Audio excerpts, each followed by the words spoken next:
Oshi no Ko. Sezon drugi. Anime ocenione na 8,56 przez 209 tysięcy osób. Anime ma 13 odcinków i było emitowane w okresie 3 lipiec 2024 do 6 października 2024. Producentami są Delphi Sound, Shueisha, Saber Agent oraz Kadokawa. Czy anime jest warte obejrzenia? Czy drugi sezon przyniósł taką samą dawkę emocji jak pierwszy? Czy rodzeństwu udało się osiągnąć coś nowego w kwestii swoich celów? Cóż, zobaczymy.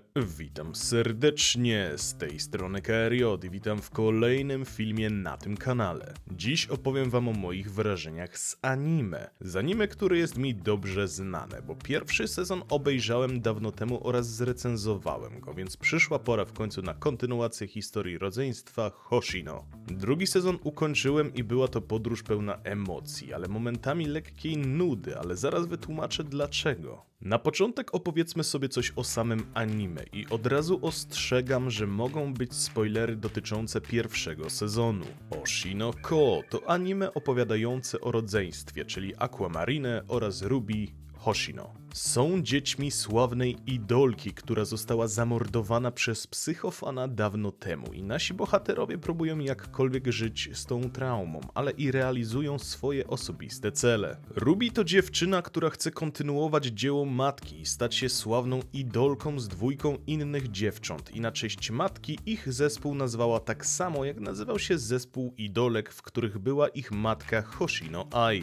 Natomiast Aqua to bohater, który ma bardziej mroczny cel, bo jak się okazało, ktoś psychofanowi dał adres zamieszkania Ai i prawdopodobnie był to ktoś z branży show biznesu. Nasz chłopaczek zamierza odnaleźć tego gościa, który zarówno jest ojcem jego i Ruby oraz za wszelką cenę chce go zabić. Jak właściwie nasi bohaterowie realizują te cele? Ich opieką zajęła się kobieta, która pomagała się zajmować nimi już od wczesnych lat i która postanowiła pomóc z zespołem Ruby, bo ta ma znajomości w show biznesie.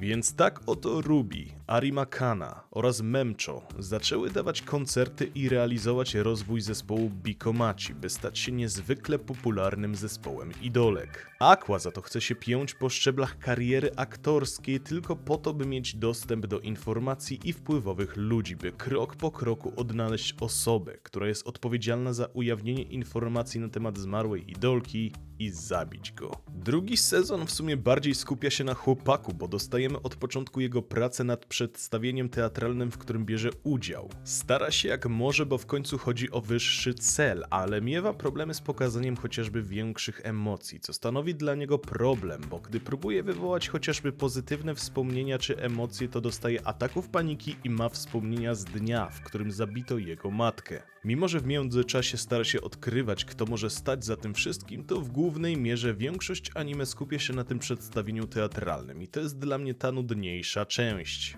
Wiadomo, że będą tu też zwykłe wątki codziennego życia, czy życie licealistów, ale jednak pierwszy sezon jakoś bardziej wydaje mi się skupiał na tych wątkach rodzeństwa i realizowaniu celu, a tu mamy głównie ten teatr i tą sztukę. Ruby w sumie nawet nie pamiętam, czy była jakoś często na ekranie w trakcie tych odcinków z teatrem, bardziej pod koniec dostała swój czas na antenie, co przyznam mi się bardzo podobało, bo powiedzmy, że role się trochę odwróciły, jeśli chodzi o cel rodzeństwa. Nie licząc teatru, mieliśmy też nowe informacje i ciekawe wątki, które popchnęły fabułę do przodu i przyznam, że naprawdę mi się to podobało i powodowało u mnie zaskoczenie w pozytywnym sensie. Przez to, że początek był dla mnie mało ciekawy, sprawiło, że miałem coraz mniejsze oczekiwania, ale nagle zaserwowali nam solidny strzał w pysk pewnymi informacjami, co sprawiło, że nagle moje zainteresowanie wystrzeliło w górę. Prócz dwójki rodzeństwa to mamy też bolączki czy wątki innych bohaterów, jak chociażby konflikt między Arimą a udawaną dziewczyną Aquę, czyli Kurokawą Akane. Dziewczyny się za bardzo nie lubią i obie próbują być lepsze od siebie, więc często wychodzą zabawne sytuacje.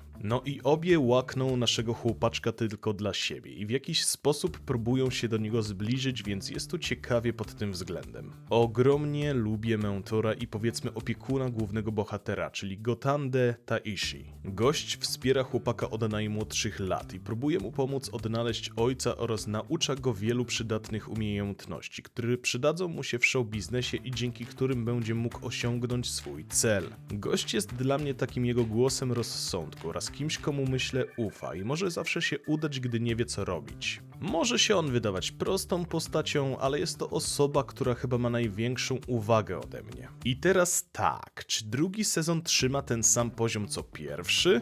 Nie. Pierwszy sezon jakoś był bardziej dla mnie rozbudowany i jakoś częściej wydaje mi się ta dwójka mówiła i próbowała realizować swoje cele. Oboje robili to na swój sposób, ale każdy odcinek faktycznie był inny i skupiał się na szybkim zrealizowaniu kolejnego kroku do celu. W drugim sezonie większość anime jest na temat tego teatru i choć samo przedstawienie wyglądało naprawdę zjawiskowo, tak wydaje mi się, że trochę zwolnili tempo w kwestii osiągnięcia własnych celów.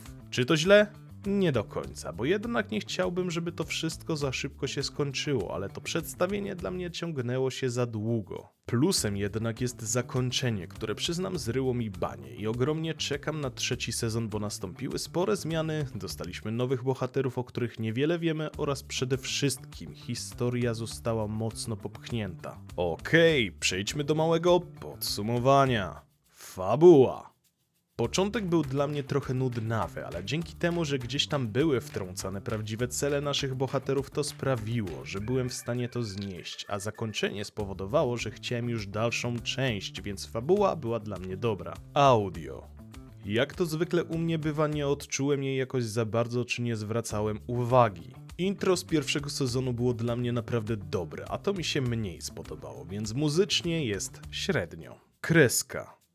Tak jak w pierwszym sezonie było zajebiście, tak jest i tutaj. Graficznie jest to kawał dobrej roboty i niezwykle podobały mi się wykonane postacie. Podsumowując, Oshi no Ko, sezon drugi to anime, które jest dla mnie trochę gorsze niż sezon pierwszy, ale kiedy zaczęły się rozwijać wątki związane z ojcem czy zabójcą Ai, to sprawiło, że znowu moje zainteresowanie wzrosło i czekałem, czego nowego dowiedzą się nasi bohaterowie. Niezwykle też mi się podobał wątek związany z relacją między Aką i Akane. Ich relacja zmierza w ciekawym kierunku i chciałbym już zobaczyć, jak to dalej będzie między nimi. Polecam wam obejrzeć zarówno pierwszy i drugi sezon tego tworu, bo historia jest naprawdę ciekawa i wciągająca. Początek omawianego sezonu może być mało zachęcający, ale im dalej historia pójdzie, tym zrobi się nie tylko bardziej ciekawie, ale i mroczniej.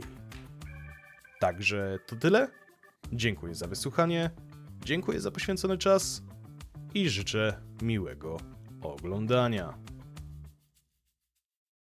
No hej, chciałbym was zaprosić serdecznie do linków znajdujących się w opisie. Przede wszystkim do mojego kanału na Twitchu oraz do mojego serwera na Discordzie. Serdecznie zapraszam i pa!